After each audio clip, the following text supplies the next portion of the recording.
This time we'll take our first steps towards making Traffic Department. We'll transform the original game SCR files into bitmap graphics by making a small C program using an SDL data structure. Before we do that, we'll dive into a few SCR files to understand how the data is stored and discover the transformation steps. After we've converted the 44 SCR files, I'll do a quick code review to point out several important problems with the C program, despite its success. First, let's copy the SCR files from the game directory to our workspace.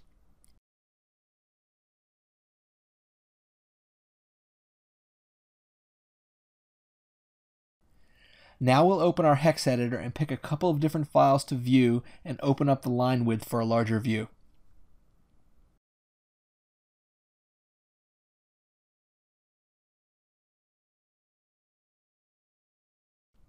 The first thing I see is that there's no obvious header information. Many well-known files put text indicators in the first few bytes. JPEG files will say JFIF, PNG files will say PNG, GIFs will say GIF87A or 89A depending on the version. And we have no indicator here, so we can probably assume that we're dealing with a custom format. This might be a good thing. Custom formats tend to be very simple, and simple means we can make educated guesses. And our first guess is that the image data is stored sequentially. Now by sequentially, I mean row major starting from the upper left of an image. Now the convention for image storage follows the old CRT television drawing pattern, starting from the top left and scanning to the right, then performing a horizontal retrace back to the left side and down to the next row, repeating this until the entire image is drawn. After a vertical retrace, the screen is ready for the next image. Now, keeping image data in the same order as the screen drawing allows the computer to stream to the output without having to buffer and reorder. Now, computers do buffer images today, and even back when Traffic Department was made, but the convention was set much earlier than that with the NTSC standard back in the 1940s. Broadcast television is streaming without buffering. Now, back in the file, we can see a significant break in the data flow down here at offset 300 in all three files. Now 300 hex is a significant offset, which is more obvious if we change to a decimal base. 768. We've seen this number several times already.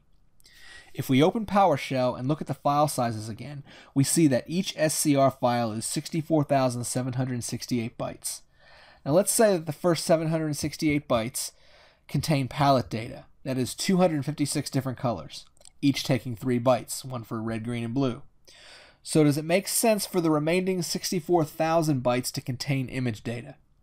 Well, let's go back to the game, take a screenshot of the first image in the first mission.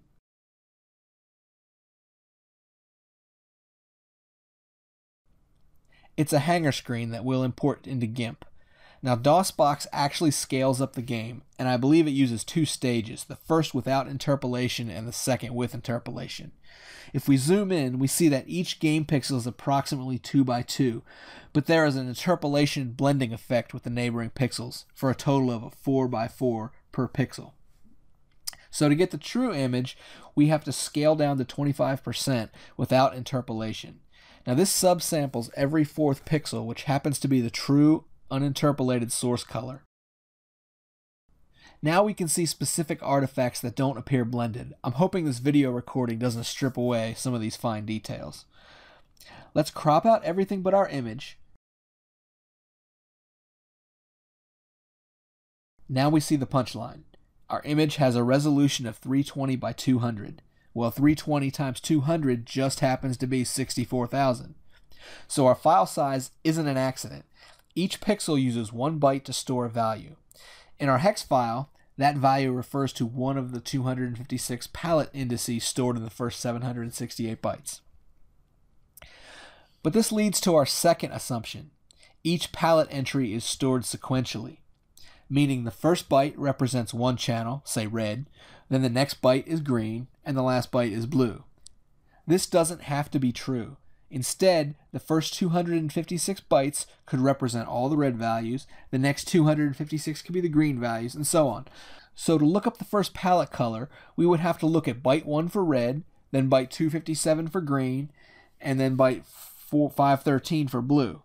Now this is not the convention and probably not how a developer would store color information. Why? The academic reason is caching. Caching principles argue for spatial and temporal consistency in data storage. If we access one byte, then we would want the very next byte to be in the next position for fast access. Every time we look at the palette table, we know we need 3 bytes, so it's a good idea to have those 3 bytes next to each other. Now notice how I said this is an academic convention. This is what developers are thinking when they decide to store information, and it's the assumption that we should make. Now, practically speaking, the benefits are unclear because we'll soon see that Traffic Department uses only 16-bit instructions designed for the Intel 286 processor. Well, the 286 has no onboard cache. Modern processors could easily cache this whole file, if not the whole program, while ignoring mapping constraints. Had the developers gone with the interleaved approach, the 256-byte bytes between channels would still be considered a short jump, even in the 16-bit era. 2 256-byte jumps would still not be a far jump. Let's see if we can manually verify how this file works. Back in our Hangar screenshot, we see that the first bytes are mostly black, with a couple of dull red beams of light. A very intense dose of red color comes around the 240th byte. Now, if we're right about how this works, we can open up the Hangar SCR file and find this intense stream of red bytes.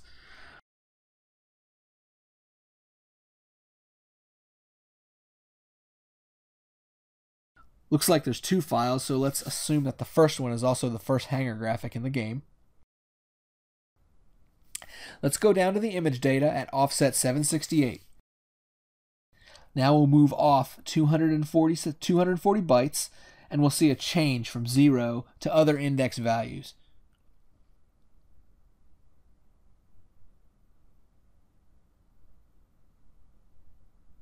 .240 happens to be in the string of FE values. Now FE may refer to the second to last byte triple in the index. If we reset the width of our file view to 3 bytes per line, we can see each of the palette entries on one line. Let's go to the second to last byte, or entry, and we'll see a value that has the first channel, a very high value, while the other 2 have no values at all. This is probably the red channel. Now let's go back and try a different index value around the one we chose. How about this 76 hex? So it's 76 hex should be in position 118 in decimal times 3, which is 354.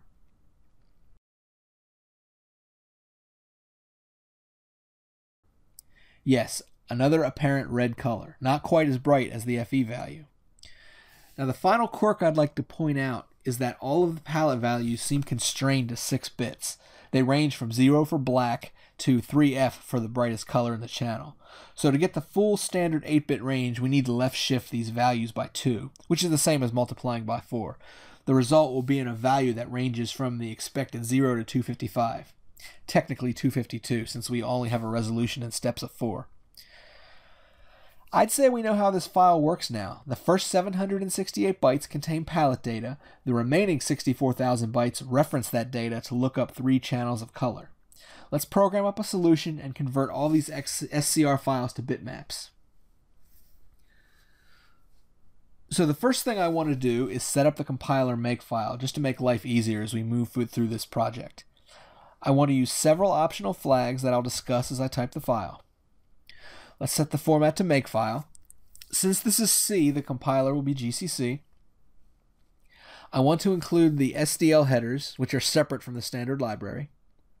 Now I admit my coding style is old, so I'll be enforcing the C89 standard with all the warnings converted to errors. In fact, I'll set this to halt even on minor coding problems. This is about as strict as we can enforce the C standard, almost. Let's make sure the linker looks for both MinGW and the SDL libraries. Since we're converting SCR files to bitmap, let's name our source and output files to reflect that. Now we'll build the macro statement.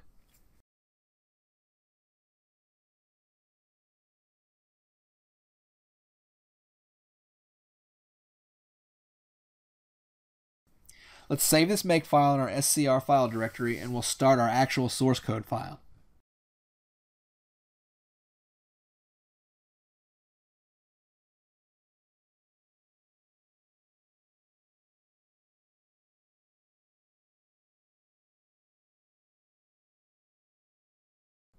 Set the language to C.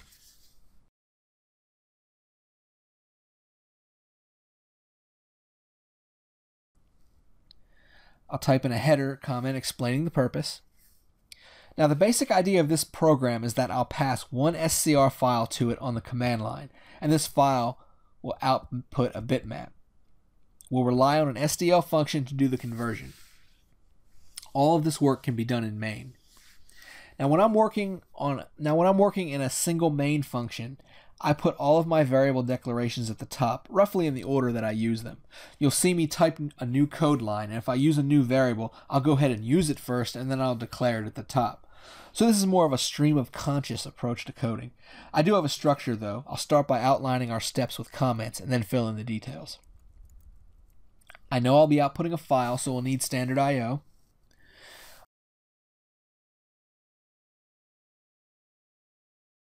I'm pretty sure I'll be changing file name strings, so we'll include the string library. And then there's SDL. We need to formulate main to handle an argument, so we'll need the argument count and vector pointer. Since we're using SDL, the function prototype has to match the SDL main prototype. Now we'll outline the program in comments. First, we have to make the SDL surface and point to the pixel data.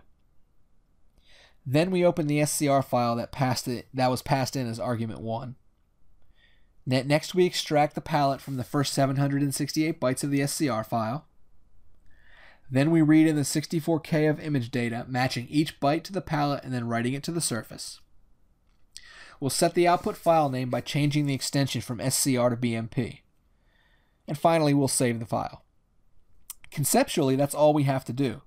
Now let's fill in the details. Declaring the SDL surface is done with an SDL library function that returns a pointer.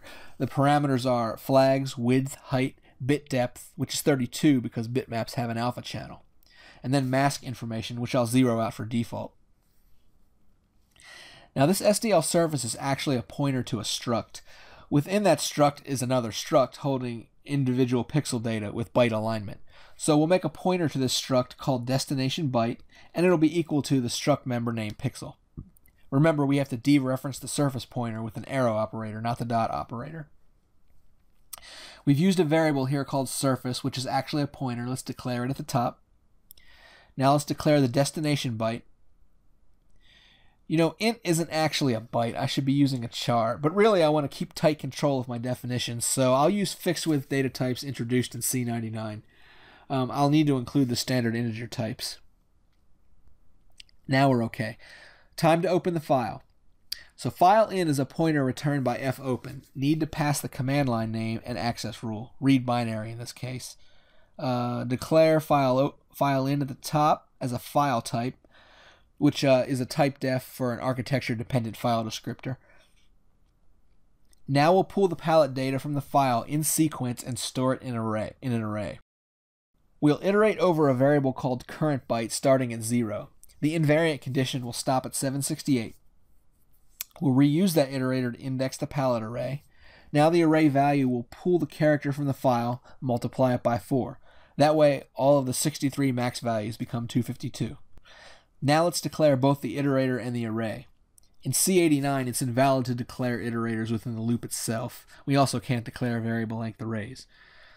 Current byte needs to be 16-bit since it goes higher than 256. We'll plug the array size with 768, and that should cover the whole palette. Alright, time for the meat of this program. We need to read in each byte, grab the 3 color values from the palette, and post them to the SDL image data structure. Our last for loop should have left the file position at the first byte of the data, so we'll start by resetting the current byte to 0, and then read in the next 64,000 bytes. Since we've already read the initial 768 bytes, this should cover every byte in the file. Let's grab the byte with a new variable. This new byte value points to a position in our palette with a multiple of 3. The first byte should be red, the next byte should be green, and the third is blue.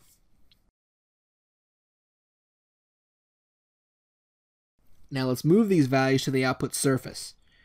Remember that this surface is actually a 32-bit depth structure with an alpha channel after the blue.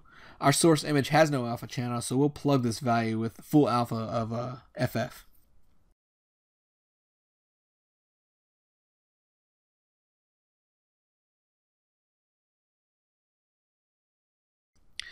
We're done with the file, so let's close it. Now we just used 4 new variables. We need to go back to the top and declare them. I'll group the color variables. Now we need to change the file name. I'll do this in a simple stepwise fashion that's easy to follow. First, we'll get the length of the original file name.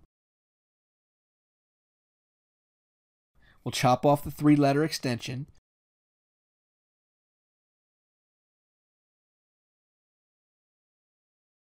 Null term it so we can prepare the string function. And then we'll attach the bit BMP to the end. Let's declare these 2 variables we just made, file name length and file out. Save everything, and let's cross our fingers that this builds the first time.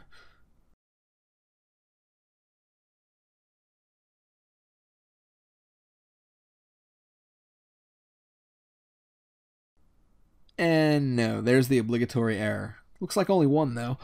Fout's not a function, it's a character array. Wrong bracket type. Okay.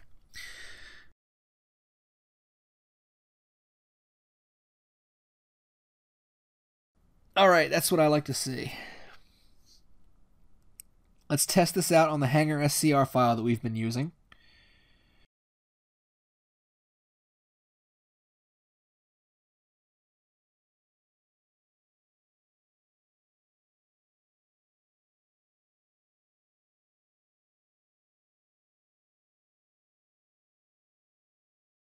Well, not really a success, but close. The image is almost right, except the red and blue channels are mixed up.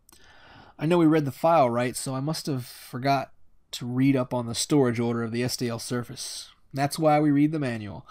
Let's swap those around, rebuild, and run again.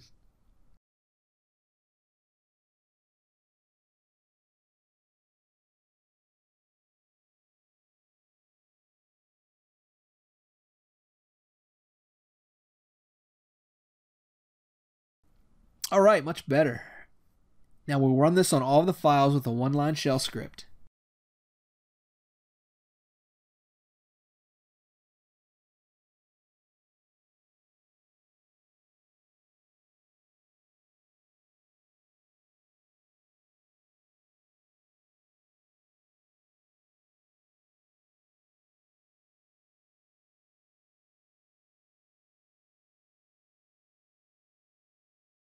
And there we go. All of the background screens in Traffic Department are now in bitmap format.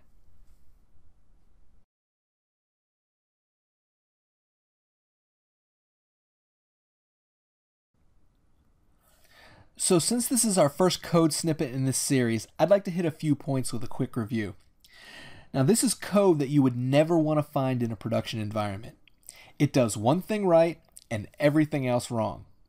First, it's insecure and ignores basic practices in software security. It starts by reading user input from the command line, passes it unchecked and unescaped to a function that makes a syscall, and eventually that input lands in a fixed width buffer at the top of the stack. Now, a black hat could easily knob-sled their way to root shell with this utility as it is, so for this project, I recommend getting the bitmaps out and tossing the binary. Another related problem is that there isn't any checking, error trapping, feedback, or any output whatsoever. The program fails as silently as it succeeds. Every operation here is taken for granted. The fopen isn't a null pointer, the SDL surface is actually created. There's countless ways to segfault this thing, such as running it with no input.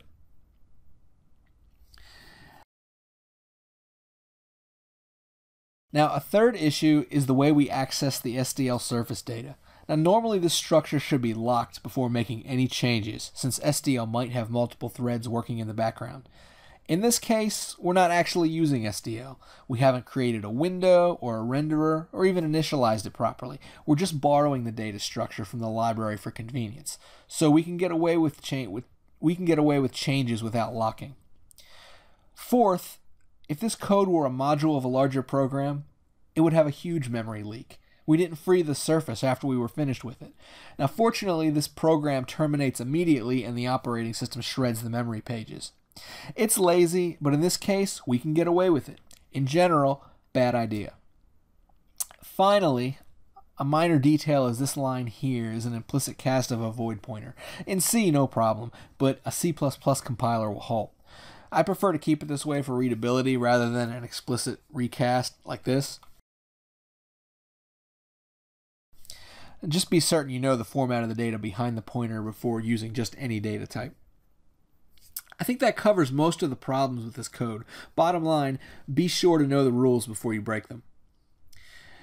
And that concludes this lengthy video. From now on, we won't be doing code reviews, so assume that these problems will remain. The theory we've covered here applies to other graphics assets too, so we won't have to review that either. So I'll see you in the next section where we'll adapt this code to extract more assets.